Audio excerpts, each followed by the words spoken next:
ब्रह्मांड के प्रत्येक व्यक्ति उसके दुश्मन हो जाए तब भी बाल माँ का नहीं कह सकता। और प्रभु माँ तो कहती थी कि सभी जगह नारायण ही नारायण बसते हैं, कोई ऐसी जगह नहीं है जहां पर उनकी सत्ता नहीं है, सभी जगह तो वही विराज रहे हैं, तो नारायण से क्या भय होगा गुरुदेव। तो बहुत प्रसन्न हुए देवर्षि नारद जी और प्रसन्न होकर के ध्रुव जी को द्वादशाक्षर मंत्र प्रदान किया, वैष्णवी दीक्षा दे दी, कहा कि इसका अनवरत जब तुम करना मुझे भगवान मिलेंगे। अब श्री ध्रुव जी महाराज वहां से यमुना तट पर पहुंचे। मथुरा के उस पार मधुबन, वहां पर ध्रुव जी कहीं कहीं मथुरा से गोवर्धन जाने के रास्ते में ध्रुव टीला है, काल अरे बहुत समय हो जाने से परिवर्तित, तो वहां पर जाकर के उन्होंने जमुना जी में स्नान किया, भगवान का ध्यान किया, और इसके बाद त्रिरात्रांते कपित्थ वदराशनः आत्मवृत्त्यनुसारेण मासं निन्यर्चयन् हरि। पंचमे मास्यनो प्राप्ते जितश्वासो नृपात्मजः ध्यायन् ब्रह्मपदैकेन तस्थौ स्थाणुलिवाचलः। तपस्या का क्रम था। ध्रुव जी ने जो तपस्या की है, पहले महीना में 6 महीना में ही तो भगवान मिल गए। देखो जिस चीज को थकावट महसूस हो रही हो थोड़ा घूम फिर लो। अभी हमारे व्यास जी जहां विराजे राधा रानी, अलबेली सरकार सांवरिया लेचल फरली बार, ये भजन हो रहा है। जिसको थोड़ा बहुत कुछ लखपसन वगैरह लेना हो ले लो, जलूल पीना हो पी लो, घूमना फिरना हो घूम लो। थोड़े के समय फिर भी कथा बहुत है तो कथा, हाँ जय हो। जहाँ विराजे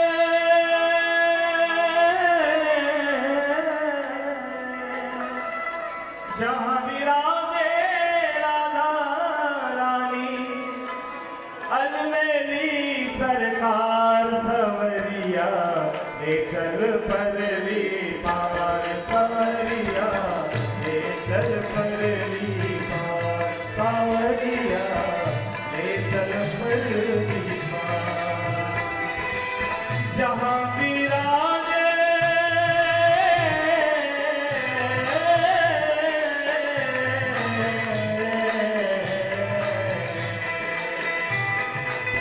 जहाँ विराजे राधा रानी, अलबेली सरकार सवरिया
नयन पथगामी भवतु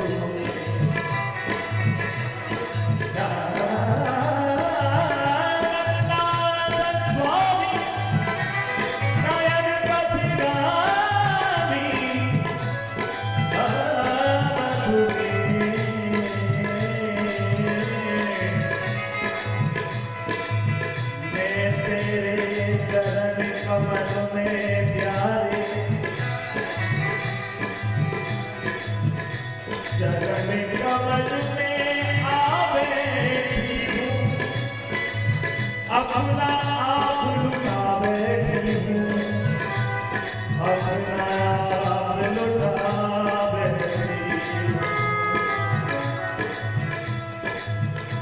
अपना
कहते कि राजन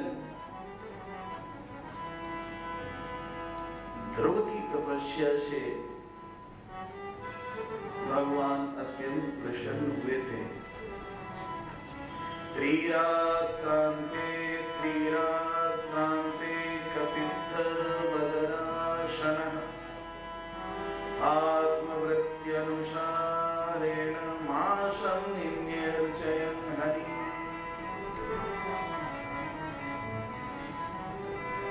पहले महीना में शरीर निर्वाह के लिए 3-3 दिनों 3-3 रात्रियों के बाद कैथ और बेल खा करके भजन कर रहे थे। दूसरे महीने में 6-6 दिनों का अंतर के 6 दिन एकदम निर्जला रखे और 6 दिन के बाद सूखी घास सूखी पत्तियों को खा करके भजन कर रहे थे। तीसरे महीने में 9 दिनों का अंतराल देकर के केवल जल पीकर मानसिक आराधना कर रहे थे। इस बीच उनकी समाधि बन गई। तो जब इधर ये आए थे नारद जी के उपदेश से, नारद जी महाराज पहुंच गए थे महाराजा के पास। नारद जी को देखकर के उत्तानपाद जी बड़े नमस्कार किए, कहने लगे कि महाराज आपका मुख मलिन है। महाराजा उत्तानपाद कहते हैं कि भगवान अनर्थ हो गया, राग की वजह से द्वेष हो ही जाता है। जहां राग हुआ कि द्वेष होगा, इसलिए राग को अनुराग में बदलने की आवश्यकता है। मेरा बेटा मेरी गोद में बैठना चाहता था, किंतु मैंने उसकी एक नहीं सुनी, और इसकी वजह थी एक जगह मेरा राग था। ये राम मेरा बेटा कहाँ चला गया? कहीं बेचारा 5 वर्ष का बच्चा सोया होगा, कहीं बाघ सिंह उसको खा गए होंगे, कहीं भेड़िया लेकर के भाग गया होगा, कितना परेशान होगा। अब वो है भी कि नहीं है, ऐसा कर करके विलाप करने लगे। तो देवर्षि नारद जी ने कहा, आप चिंता मत कीजिए, वो दैवी संपदा का धनी बालक है, उसका जस चारों तरफ फैल रहा है, कुछ ही दिनों में आप देखना। कुछ मन में तसल्ली हुई। इधर जब एक अंगुष्ठ पर खड़े होकर के उन्होंने श्वास को भी रोक दिया था, पृथ्वी कांपने लगी थी, देवता घबरा गए थे, सबका श्वास रुक गया था, और भगवान से सभी लोगों ने प्रार्थना की थी, और भगवान ध्रुव जी के समक्ष प्रकट हुए, और प्रकट होकर के उन्होंने दर्शन दिया। भगवान के दाहिनी हाथ में शंख है, शंख सात्विकता का प्रतीक है। भगवान जब ध्रुव जी के समक्ष आए, ध्रुव जी ने साष्टांग प्रणाम निवेदन किया। भगवान अपने शंख का स्पर्श उनके गाल में कर दिए। अब क्या था? भगवान का स्पर्श प्राप्त हो गया। साष्टांग प्रणाम निवेदन करके ध्रुव जी भगवान श्रीमन नारायण की स्तुति करने लगे। उनकी जो सुसुप्त वाणी थी वह जागृत हो गई। योऽन्तः प्रविश्य मम वाचमिमां प्रसूप्तां संजीवयत्यखिल शक्तिधरः स्वधाम्ना अन्यांश्च हस्तचरणश्रवणत्वगादीन् प्राणान् नमो भगवते पुरुषाय तुभ्यम्। कल्पान्तयेतदखिलं जठरेण गृह्णन् शेते पुमान् स्वत्रिगणं तसकस्तदङ्के यन्नाभिसिन्धुरुहकाञ्चनलोकपद्मा गर्भे विमान् भगवते प्रणतोऽस्मि तस्मै।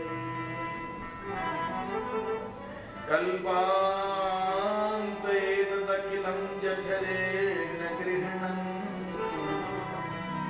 शेते पुमान् स्वत्रिगणं तसखस्तदङ्के यन्नाभिसिन्धुरुहकाञ्चनलोकपद्मा गर्भे विमान् भगवते प्रणतोऽस्मि तस्मै। बालक ध्रुव भगवान के सामने नेत्र बंद करके नेत्र बरस रहे, कहते हैं कि प्रभु आप नारायण हो। कल्प के अंत में संपूर्ण भूत समुदाय, जीव समुदाय आपके ही उदर में समाहित हो जाता है, और आपके नाभि से कमल उत्पन्न होता है जिस पर ब्रह्मा जी उत्पन्न होते हैं। आप वही हो। मैं आपको प्रणाम करता हूँ। इसके बाद भगवान को आशीर्वाद देते हैं। भगवान उन्हें आशीर्वाद प्रदान करते हैं, तुम 36,000 वर्ष तक पृथ्वी का पालन करोगे, और तुम्हारे लिए एक पद का, एक लोक का निर्माण मैंने किया है जो वैकुंठ की सीमा पर है। उस परम पद को तुम प्राप्त करोगे, और मेरी अनन्य भक्ति तुझे प्राप्त होगी। अब इधर कहे कि अब तुम लौट जाओ। जब ध्रुव जी अपने घर की ओर चले, देवर्षि नारद जी के साथ उनके माता पिता अगवानी के लिए पहुंचे हैं। सबको प्रणाम साष्टांग उन्होंने किया है। कहते हैं कि समय से तानपान जी तपस्यार्थ जंगल गए। इधर जो सुरुचि माता जी थी, जिनके पुत्र थे उत्तम जी, ध्रुव जी के ज्येष्ठ भ्राता, जक्षों के युद्ध में वे मारे गए और उसी शोक में सुरुचि जी भी समाप्त हो गई। ध्रुव जी ने जक्षों के साथ युद्ध किया। युद्ध के मैदान में महाराज मनु और कुबेर जी पधारे। युद्ध विराम हुआ और उन्होंने उन्हें आशीर्वाद दिया, 36,000 वर्ष तक पृथ्वी का पालन करोगे, भगवान के चरणों में अनन्य निष्ठा हो। ध्रुव जी महाराज अपने ज्येष्ठ पुत्र का राज्याभिषेक करके श्री बाल गोपाल भगवान की जय। और जंगल में आए, वहां पर उन्होंने भजन किया। भगवान की पार्षद भगवत विमान लेकर के पधारे, निवेदन किया और ध्रुव जी महाराज भगवत विमान को नमस्कार करके, भगवान के द्वारा भेजे हुए विमान को नमस्कार करके अब विमान पर बैठने ही जा रहे थे, तब तक उन्होंने एक अजीब सी चीज देखी और पूछा कि ये चीज क्या है। एकदम काला सा बौना सा थर थर थर थर कांपते हुए कुछ दिखाई पड़ा। तो उन्होंने पूछा भगवान के पार्षदों से कि ये क्या है। वे कहने लगे कि ध्रुव जी, यह है मृत्यु। हाँ, मृत्यु। दुनिया के सभी लोग तो मृत्यु से भयभीत रहते हैं, सभी को मरने का भय लगता है। जो भगवत कृपा पात्र हो जाता है, जिस पर भगवान की कृपा हो जाती है, किसी संत की कृपा हो जाती है, किसी महापुरुष के चरणारविंदों की धूल से अभिषेक हो जाता, उसे ही भय नहीं लगता, अन्यथा सभी को भय लगते हैं। बहुत लोग त्रस्त हो जाते हैं, परेशान हो जाते हैं, बुढ़ौती है, हे राम, कहते कि महाराज जी आशीर्वाद दे दो, ये चोला छूट जाए। लेकिन कहते हैं ऊपर से, अंदर से मरने का मन नहीं करता। हे रामा जी करके के करूंगी, के पटियो है जीने में। हे भगवान, मने ये ऊपरी बात है, कंठ से। हृदय कभी गवाही नहीं देता मरने के लिए। अच्छा, इसकी परीक्षा लेनी हो, बूढ़ी माता जी हो, एकदम बूढ़ी हो गई हो और कह रही हूं हे भगवान, मैंने थे उठा लेता, एक आर्टिफिशियल सांप ले आओ, वो खिलौने वाले काला सांप चक चक करता। गोधूल बेला हो, अंधकार हो रहा हो, माता जी चेयर में बैठी हो, अब बस घुमाते घुमाते उनके पांवों के सामने खट से डाल दो, हे राम मरगी मरगी मरगी। इतनी जोर से वो भागे नहीं कि गोटा का दर्द भी कहाँ चला गया और कहाँ क्या हुआ। ये राम तुम मरगी है, बचाइए तुम मरगी, आए राम बचाइए, सांप दौड़ गई, सांप दौड़ गया, बचाइए मेरे को। कोई मरना नहीं चाहता, मरने की इच्छा नहीं होती किसी को, मरने से भय लगता है।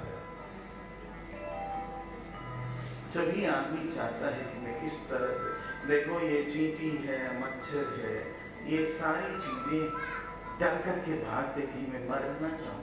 जिस जोनी में आदमी जाता